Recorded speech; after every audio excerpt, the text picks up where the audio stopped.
mí ese diálogo no tiene ninguna credibilidad. ¿Cómo va a ser? Yo creo que el diálogo del CES nació desacreditado.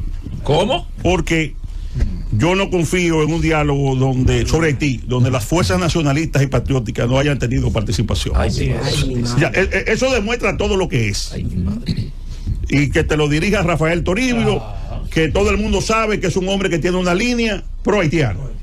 Entonces eso está manipulado y por eso no tiene credibilidad en el pueblo dominicano. Yo dije desde el principio, esto es un macarón de proa de la oligarquía dominicana que maneja el CES. ¿Cómo? Claro, usando el CES para presionar a los expresidentes, la oligarquía presionar al liderazgo político de República Dominicana para apoyar un nuevo plan de regularización de haitianos, que es lo que a ellos les interesa. Y ya vi ahí en el Listín Diario hace unos momentos antes de entrar a esta cabina que una de las propuestas que está planteando, propuesta del CES, es el nuevo plan de regularización. Entre las 151 propuestas está eso. Que yo le digo a mi amigo Luis Abinader y al PRM, mis amigos, ni piensen en eso. Porque si este país se quiere ver revolteado, así es. revolteado en grado sumo,